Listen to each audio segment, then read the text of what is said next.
হিন্দু মুসলমান নিয়ে রাজনীতি করছে, আর এক দল দুর্নীতি সর্বস্ব দল। মুশকিলটা হলো, দুর্নীতি সর্বস্ব দল তারা অভিযোগ করছে কেন্দ্রীয় শাসক দলের বিরুদ্ধে যে ওরা রাজনীতি করছে।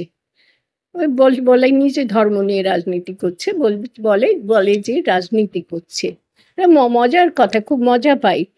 আমাদের রাজ্যের যিনি প্রধান তিনি বলেন কেন্দ্রের শাসক দল রাজনীতি করছে, আর কেন্দ্রের শাসক দল বলে পশ্চিমবঙ্গ সরকার, অর্থাৎ তারা সরকার বলে, আমি বলি অর্থাৎ রাজ্যের শাসক দল, তারা দুর্নীতি করছে।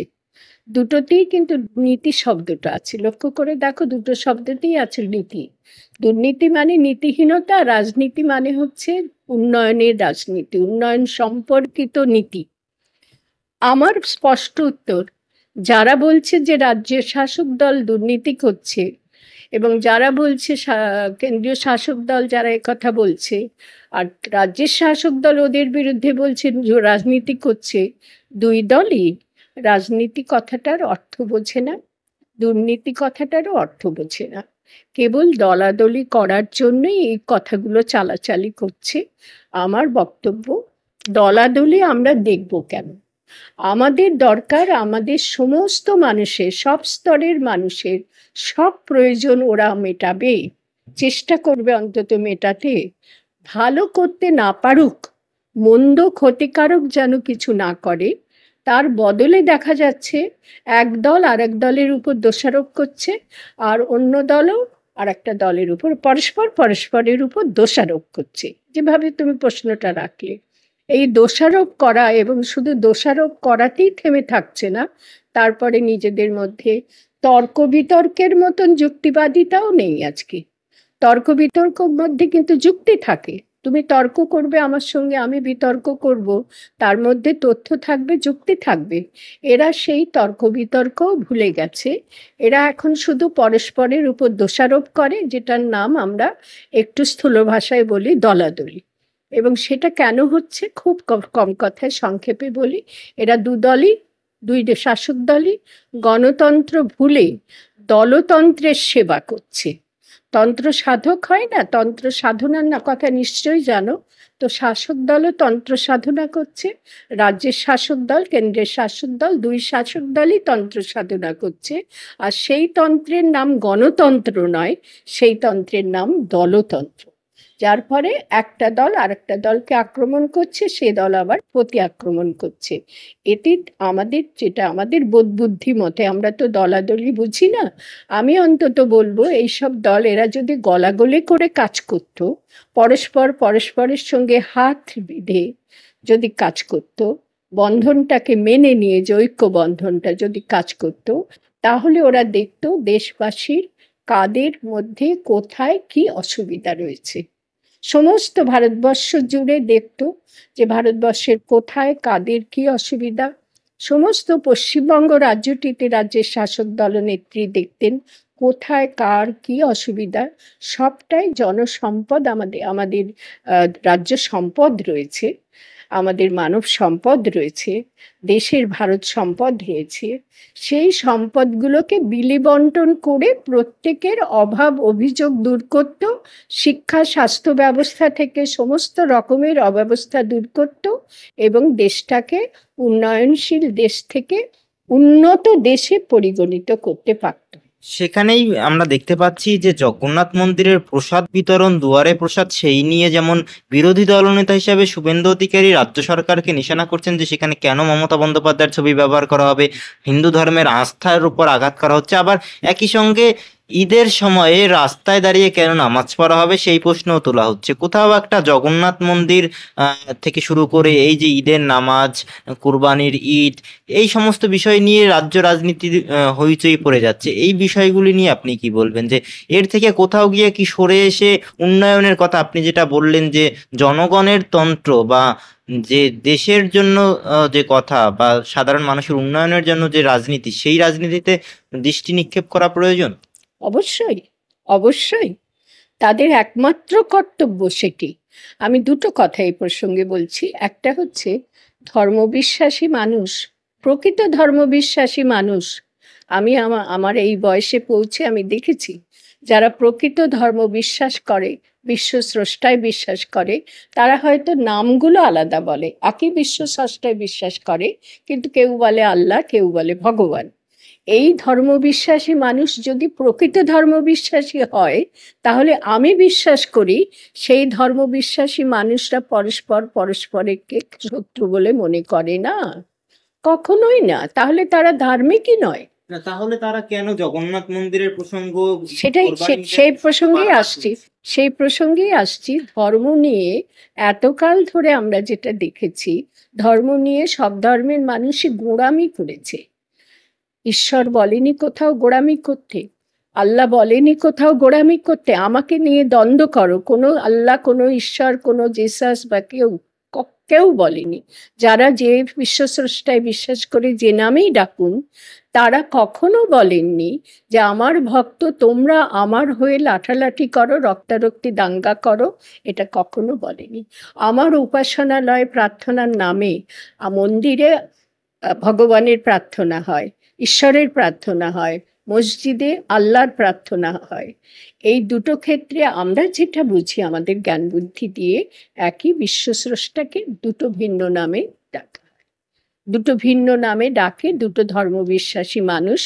তারা যদি সত্যিকার ধার্মিক হয়, সত্যিকার যদি বিশ্বস্রষ্টার উপর বিশ্বাসটা স্থাপন করে জীবনযাপন করে, তারা কখনোই পরস্পর ভিন্ন ধর্ম বিশ্বাসী পরস্পর ভিন্নত্বটা দেখবে না, দলাদলি করবে না। এখন মুশকিল হচ্ছে সেটা ধার্মিকদের। এতকাল ধরে আমরা দেখেছি যারা ধার্মিকতায় বিশ্বাস করে, ঈশ্বরকে বিশ্বাস করে, ঈশ্বর জগৎ সৃষ্টি করেছেন, আল্লাহ জগৎ সৃষ্টি করেছেন বিশ্বাস করে, কিন্তু ভক্ত হিসাবে তারা কখনোই সেই ঈশ্বর বা আল্লাহর প্রকৃত ভক্ত হতে পারেনি। এটা ধার্মিকতার দিক থেকে বলছি আমি। ধার্মিকতা করেছে কিন্তু প্রকৃত ধার্মিক হতে পারেনি, কারণ তাদের ঈশ্বর, তাদের আল্লাহ কখনো ঝগড়া লড়াই করতে বলেনি আমার নামে তুমি ওদের উপর ঝগড়া করো, বলেনি আমার উপর তোমরা ওদের উপর কতল করো, কখনো কোথাও বলেননি, কোনো শাস্ত্রে লেখা নেই। এটা ধার্মিকতার ক্ষেত্রে এই ব্যর্থতা মানুষের আমি দেখেছি। আজকে যেটা হচ্ছে সেটা আরো ভয়ানক। সেটা কি না, দেশ উন্নয়নের নীতির সঙ্গে ধর্মটাকে জুড়ে দেওয়া হচ্ছে, ধর্মবিশ্বাস, এবং কোনো পক্ষই সেখানে কম যাচ্ছে না। কেন্দ্রীয় শাসক দল তারা বলছেন যে আমরা আমাদের ধর্মবিশ্বাসের উপর রাষ্ট্রটাকে স্থাপন করব, আর রাজ্যের শাসক দল তার বিরোধিতার নামে এক ধরনের ওরা সাম্প্রদায়িকতার উপর নির্ভর করছে, এবং তার বিরোধিতা করতে গিয়ে এক ধরনের সাম্প্রদায়িকতা, অর্থাৎ দুই ধর্মবিশ্বাসীর মধ্যে বিভাজন আনা, সেটা রাজ্যের শাসক দল করছে। তো ধার্মিকরাও একসময় ধর্মের ক্ষতি করেছিল। বকধার্মিকরা, ভণ্ড ধার্মিকরা, যারা বলে যে আমরা আল্লাহ ভক্ত, ঈশ্বর ভক্ত, ভগবান ভক্ত, তারা ক্ষতি করেছিল, ক্ষতি করে আসছিল। আজকে আবার দেখা যাচ্ছে একটা ধর্মবিশ্বাসের উপরে এত বড় একটা দেশকে দাঁড় করাবার চেষ্টা যারা করছেন, তারা আমার মনে হয় প্রকৃত ধার্মিক নন। প্রকৃত ধার্মিক হলে তারা দেশের সব ধর্মবিশ্বাসী মানুষদের ধর্মবিশ্বাসকে মর্যাদা দিত। আচ্ছা ঠিক আছে, দেশটাই যদি একটা ধর্মবিশ্বাসের উপরে দেশটাকে স্থাপন করতে হয়, আমি বিশ্বাস করি ধর্মবিশ্বাসটা মানুষের ব্যক্তিগত। তোমার ধর্মবিশ্বাস তোমার, আমার ধর্মবিশ্বাস আমার। তোমার ধর্মবিশ্বাসকে আমি সম্মান করব, তুমি আমার ধর্মবিশ্বাসকে সম্মান করবে। এটাই প্রকৃত ধর্মবিশ্বাসীর কাজ। আজকে আমরা ব্যক্তির ধর্মবিশ্বাসটা রাষ্ট্রের ধর্মবিশ্বাসে পরিণত করার যে প্রচেষ্টা দেখতে পাচ্ছি, গোটা দেশের ধর্মবিশ্বাস, দেশ তো ব্যক্তি নয়, দেশ তো ব্যক্তির সমষ্টি। বহু ব্যক্তি মানুষের সমষ্টি হলো দেশ। সেই সমষ্টির একটা ধর্মবিশ্বাসকে থাকতে হবে, এমন কথা কে বলেছে? আমি তো বিশ্বাস করি যে বহু বিচিত্র ধর্মের দেশ আমাদের ভারতবর্ষ। তার সেই রূপটা, তার সেই মহত্বটা নষ্ট করে শুধু একটা ধর্মের পরিচয়ে গোটা রাষ্ট্রটা বেঁচে থাকবে, এটা আমার মনে হয় আমাদের নিচে নেমে যাওয়া হয়, আমাদের পতন ঘটছে। আমরা যে মহিমাটা ভোগ করতাম ভারতবর্ষে, কথা উঠতে পারে কত ইসলামিক দেশ আছে, রাষ্ট্র আছে পৃথিবীতে, সারা দেশে হিন্দু রাষ্ট্র নেই, অতএব হিন্দু রাষ্ট্র একটা করতে হবে। এখানে আমার যুক্তিটা হলো যে যে একটা বিশেষ ধর্মের উপরে, ইসলাম ধর্মের উপরে ভিত্তি করে অনেক রাষ্ট্র রয়েছে, কিন্তু পাশেরই রাজ্য আমাদের পাকিস্তান ছিল মুসলিমদের রাজ্য, রাষ্ট্র, দেশ। সেটাকে টুকরো করে বাঙালিরা অঙ্গহানি করে বাংলাদেশে পরিণত করেছে। অর্থাৎ তারা কিন্তু মৌলবাদিতা বা গোঁড়ামিকে রীতিমতো হুঙ্কার দিয়ে অঙ্গহানি করে দিয়েছিল পাকিস্তানের। এখন সেখানে আবার গোঁড়ামি দিয়ে সেই বাংলাদেশকে ধ্বংস করার চেষ্টা করা হচ্ছে। আমার বক্তব্য এখানে, আমাদের দেশ যখন ভাগ হলো তখন ওটা পাকিস্তান, সেই পাকিস্তানটাকে টুকরো করে অঙ্গহানি করে বাংলাদেশ বানাতে পারলো মানুষরাই। খুব ভালো কাজ করেছিল। বাংলা ভাষা, বাঙালি জাতি, তাদের পরিচয়ে দেশটাকে দাঁড় করিয়েছিল, ধর্মের পরিচয়ে নয়। অত্যন্ত ভালো, ধর্ম ব্যক্তি জীবনে থাকুক। আমার যেখানে দুঃখ, আমি কারোর নিন্দা করছি না, কারোর অবমাননা করতে চাই না, কারোর অসম্মান করতে চাই না, কারোর বিশ্বাসে আঘাত দিতে চাই না। আমার শুধু একটাই বক্তব্য, আমাদের দেশটা এই যে ভাগ হওয়ার সময় ধর্মনিরপেক্ষ ভারত হয়ে রইল, এতে কত মানুষের কত সুবিধা হলো। কত সুবিধা মানে ধর্মবিশ্বাস তো একটা নয়, শুধু হিন্দু, মুসলমান, জৈন, খ্রিস্টান, পার্সি, শুধু এইটুকু নয়, অন্তত 100 ধর্ম রয়েছে। সে 100 ধর্মের মানুষ নিশ্চিন্তে একটা দেশ পেল, যে দেশে তারা থাকতে পারবে পরস্পরের সঙ্গে মিলেমিশে, পাশাপাশি ভাত, কাপড়, অন্ন, বাসস্থান, যা কিছু দরকার সব কিছুই তাদের জীবনে পরস্পরের সঙ্গে মিলেমিশে তারা ভোগ করবে, তারা অর্জন করবে, তারা পাবে, তাদের অধিকার থাকবে। এদিকেই নির্বাচন ভিত্তিক যখন আমাদের দেশ, আমাদের জনগণ নির্বাচন দিয়ে আমাদের নেতা নেত্রী ঠিক করে, নির্বাচন করে বছর 5 পরে, সেই নির্বাচন ভিত্তিক দেশ যার উপরে ভিত্তি করে গড়ে উঠছে, তারা নেতা নেত্রী যখন হচ্ছেন, তখন তারা নিজেরা কেন সিদ্ধান্ত নিয়ে যে একটা ধর্মের ভিত্তিতে দেশটা হবে, এই সিদ্ধান্ত কী করে নিতে পারেন আমার ধারণা নেই। সংবিধান রয়েছে, আমাদের গণতন্ত্র একটা সারা পৃথিবীর বৃহত্তম গণতন্ত্র, জনগণের ক্ষমতা সেখানে অতিমাত্রায় প্রাধান্য পেয়েছে সেই গণতন্ত্রে। সেখানে জনগণ, আমি বলবো, যদি এটাকে একটা বিশেষ ধর্মের উপরে আমাদের ধর্মনিরপেক্ষ রাষ্ট্রটাকে বসিয়ে দাঁড় করিয়ে, সোজা খাড়া দাঁড় করিয়ে এটাকে যদি হিন্দু ভারতে পরিণত করার চেষ্টা করা হয়, তাহলে সেই চেষ্টাটা সঠিক কিনা সে সম্পর্কে অভিমত নেওয়া হোক সমস্ত জনগণের কাছ থেকে। সমস্ত জনগণ যদি বলে হ্যাঁ হোক, তাহলে হবে। আর তারপরে প্রশ্ন উঠবে, জনগণের মধ্য থেকে প্রশ্ন ওঠা উচিত যে যদি তা হয়, হওয়ার কথা নয়, তাহলে সংবিধানকে টুকরো টুকরো করে কেটে ছিঁড়ে গঙ্গার জলে ভাসিয়ে দিতে হবে। গণতন্ত্র নাম উচ্চারণ করা যাবে না, দলতন্ত্র, নেতা নেত্রীরা যা বলছেন তাই হবে। এতকালের একটা ইমারত, বিশাল ইমারত ভেঙে ফেলে। ইমারত আমি বলছি কারণ গণতান্ত্রিক দেশ, ধর্মনিরপেক্ষ দেশের মহত্ব, উচ্চতা অনুধাবন করার কোনো যোগ্যতা এদের নেই বলে মনে হয়। সেটাকে ভেঙে ফেলে আজকে একটা ছোট কুটির মতন মধ্যে দেশটাকে বন্দি করা, তার সিদ্ধান্ত নিলেন কারা? নেতা নেত্রীদের কি সত্যি এত অধিকার আছে গণতন্ত্রে? অর্থাৎ গণতন্ত্রটাকে দুর্মিষ করা হলো।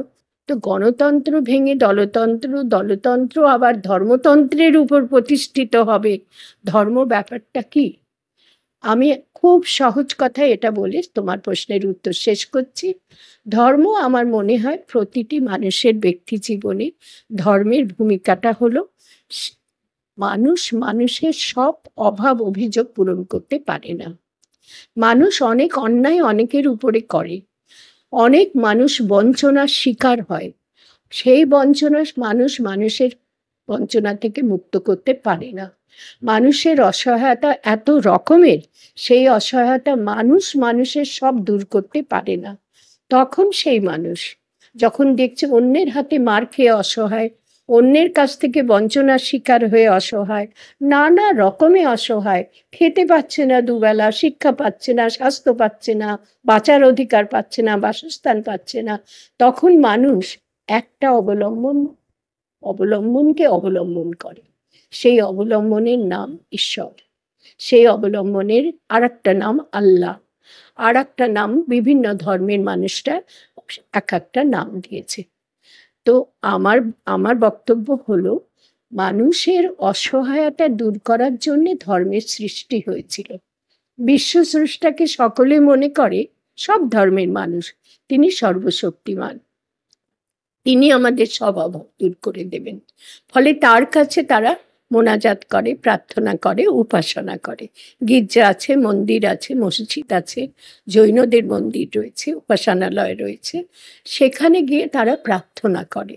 সেই দেখা যায় না যে ব্যক্তি সত্তা, সেই সত্তার কাছে তারা তাদের অভাব অভিযোগ বলে, আমার এটা দূর করে দাও, আমাকে মুক্তি দাও, আমার দুঃখ দূর করে দাও, এসব কথা তারা বলে, প্রার্থনা করে।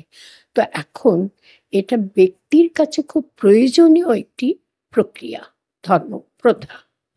যার প্রয়োজন সে ব্যবহার করবে, যার প্রয়োজন এমনও তো হতে পারে, এমন মানুষও থাকতে পারে আমাদের দেশে যারা ধর্মে বিশ্বাস করে না, তাদের অস্তিত্ব থাকাটা খুব জরুরি বলে আমার মনে হয়, সেটাও তাদের অধিকার।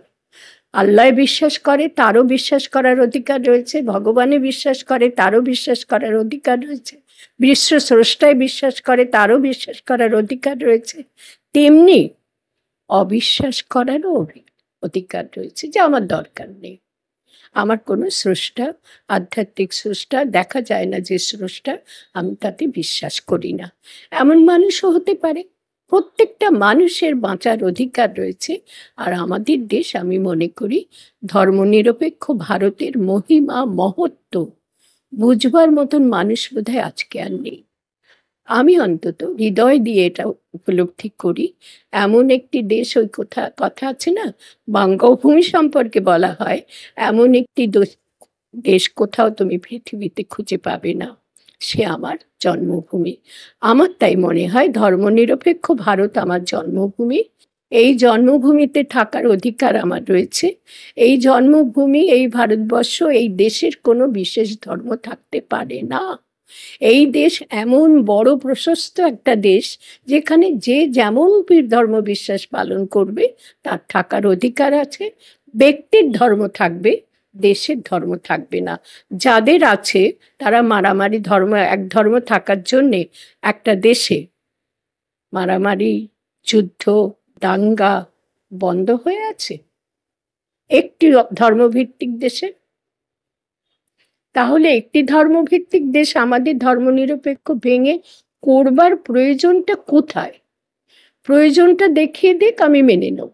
যারা বলছেন আজকে হিন্দু ভারত গড়তে হবে, যারা বলছেন মন্দির নিয়ে ঝগড়া করছেন, মসজিদ নিয়ে ঝগড়া করছেন, ঈদ নিয়ে ঝগড়া করছেন, এখান থেকেই তো প্রমাণ পাওয়া যাচ্ছে যে ধর্ম বিশ্বাস নিয়ে এরকম ঝগড়াঝগড়ি, লড়ালড়ি, তর্ক বিতর্ক, মারামারি ধর্মবিশ্বাস নিয়ে যদি হয় ব্যক্তি মানুষের, তাহলে গোটা দেশ যদি একটা ধর্মবিশ্বাসের উপর স্থাপিত হয়, তখন এই হিন্দু দেশের সঙ্গে মুসলমান দেশের দাঙ্গা লাগবে, আবার আর একটা যে খ্রিস্ট ধর্মাবলম্বীদের দেশের দাঙ্গা লাগবে।